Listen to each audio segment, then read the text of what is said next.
రజకుల ఇలవేల్పు శ్రీ శ్రీ శ్రీ గంగాలమ్మ తల్లి విగ్రహ ప్రతిష్ఠ రాజానగరం నియోజకవర్గం కోరుకొండ మండలం గాడాల గ్రామంలో ఘనంగా జరిగింది. ఈ విగ్రహ ప్రతిష్ఠ కార్యక్రమంలో గణపతి పూజ, క్షేత్రపాలక కాలభైరవ హోమం, నవగ్రహ హోమం, వాస్తు వాహన ప్రధాన దేవత హోమం, పరివార దేవత హోమం, జలాదివాసం, పంచామృత దివాస సహితముగా 36 ఆదివాసులు ప్రత్యేక పూజలు నిర్వహించారు.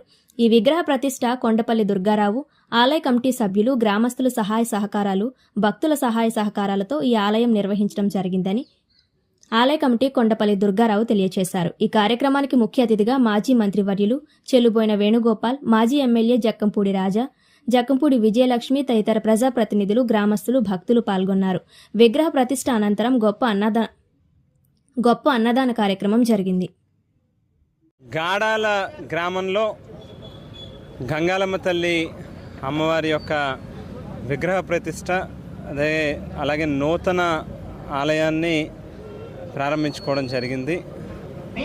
ముఖ్యంగా ఏదైతే రజకులు కమ్యూనిటీకి సంబంధించినటువంటి కులదేవతగా అమ్మవారికి ప్రతి ఏడాది కూడా నియోజకవర్గంలో చాలామంది ఇక్కడ గాడాల వచ్చి అమ్మవారి యొక్క కార్యక్రమాలను నిర్వహిస్తూ ఉంటారు. మరి వారి యొక్క సంకల్పంతో ఒక చక్కటి ఆలయాన్ని నిర్మించుకోవాలి అని చెప్పి గతంలో మా ప్రభుత్వంలో అమ్మవారి ఆలయానికి పునాది వేయడం, ఇవాళ ఆ యొక్క ఆలయాన్ని పూర్తి చేసుకుని ప్రారంభించుకోవడం చాలా సంతోషంగా ఉంది. కేవలం ఇవాళ గాడాల్లో ఈ గంగాలమ్మ తల్లి అమ్మవారు మాత్రమే కాదు, ఏదైతే ఇవాళ కొంతమంది మేమే ఏదో చేసామన్నట్టుగా చెక్కులు ఇస్తూ ఫోటోలు దిగుతూ, లేకపోతే ఏదైతే చాలా గ్రామాల్లో కొత్తగా ప్రారంభిస్తూ ఉన్నటువంటి ఆలయాల్ని వారే ఏదో కట్టినట్టుగా బిల్డప్ ఇస్తూ ఉన్నటువంటి ఆలయాలన్నింటినీ కూడా దాదాపుగా గతంలో మా ప్రభుత్వంలో కట్టినటువంటివే దాదాపుగా 117 ఆలయాలకి ఒక్కొక్క ఆలయానికి 10 లక్షల రూపాయల చొప్పున ఆవేళ టీటీడీ నుంచి గ్రాంట్లను తీసుకుని రావడం జరిగింది. ఈ నియోజకవర్గంలో ఒక ఆధ్యాత్మిక గొప్పతనాన్ని, ఆధ్యాత్మికతని పెంచడం కోసం చేసినటువంటి ఒక ప్రయత్నంలో భాగం ఇది. మరి ఆ గంగాలమ్మ తల్లి అమ్మవారి యొక్క చల్లటి ఆశీస్సులు, దీవెనలు అందరికీ ఉండాలని మనస్ఫూర్తిగా కోరుకుంటూ, ముఖ్యంగా ఇవాళ ఈ గ్రామంలో ఈ అమ్మవారి యొక్క ఆలయం నిర్మాణానికి ప్రధానమైనటువంటి కారకుడు, నిర్మాణాన్ని తన భుజస్కంధాల మీద వేసుకుని వారి కుటుంబ సభ్యులు కావచ్చు, వారి స్నేహితులు కావచ్చు, వారి కులస్తులు కావచ్చు, అందరినీ కలుపుకొని ఒక చక్కటి ఆలయాన్ని నిర్మాణం జరగడానికి గల ప్రధానమైనటువంటి కారకుడు కొండపల్లి దుర్గారావు గారు.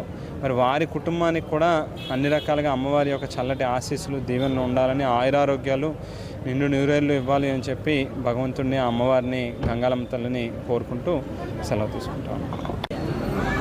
మరి ఈరోజు గాడాల గ్రామంలో శ్రీ శ్రీ శ్రీ గంగాలమ్మ తల్లి విగ్రహ ప్రతిష్ఠ కార్యక్రమం అంగరంగ వైభవంగా జరుగుతుంది. ఈ కార్యక్రమం 3 రోజుల నుంచి హోమాలు, పూజలు చేస్తూ మరి నిన్న భారీ ఊరేగింపు పెట్టి అమ్మవారికి కుంభహారులతో 108 మంది ఆడవాళ్ళతో ఈ యొక్క కార్యక్రమం ఊరేగింపుగా వెళ్ళి ఊరంతా తిరిగి, అదే కాకుండా చుట్టుపక్కల ఉన్నటువంటి గ్రామాలకు కూడా ఈ గంగాలమ్మ తల్లిని ప్రతి ఊరు కూడా మరి అక్కడ ఉన్నటువంటి ప్రజలందరూ కూడా కనిపించే విధంగా అమ్మవారిని ఊరేగింపు చేసి ఈరోజు 9:22 గాడాల గ్రామంలో విగ్రహ ప్రతిష్ఠ చేయడం జరిగింది. నిజంగా ఈ అమ్మవారి యొక్క ప్రత్యేకత చూడాలంటే ప్రతి ఒక్కరు వచ్చిన వాళ్ళు భక్తులందరూ కూడా చాలా బాగా చెప్తున్నారు. అమ్మవారి రూపం కానీ, అమ్మవారి యొక్క ప్రతిష్ఠ కానీ చాలా బాగుంది. అమ్మవారిని వచ్చి మేము దర్శనం చేసుకుందామని చెప్పేసి ఈరోజు గాడాల గ్రామంలో మరి వేల మంది భక్తులందరూ కూడా ఈ విగ్రహానికి అమ్మవారిని దర్శించుకోవడానికి వస్తున్నారు. అదేవిధంగా 6,000 మందికి అన్న సంతర్పణ కార్యక్రమం కూడా జరుగుతుంది. ఇప్పుడు ఆ కార్యక్రమానికి కూడా భక్తులందరూ వస్తారు. మరి ఈ కార్యక్రమంలో వచ్చినటువంటి భక్తులందరికీ, మరి వచ్చినటువంటి అతిరథ మహాలందరికీ, మీడియా మిత్రులందరికీ కూడా నా యొక్క ప్రత్యేకతను, మా కమిటీ తరఫు నుంచి ప్రత్యేకత కృతజ్ఞతలు తెలియజేసుకుంటూ సెలవు తీసుకున్నాను.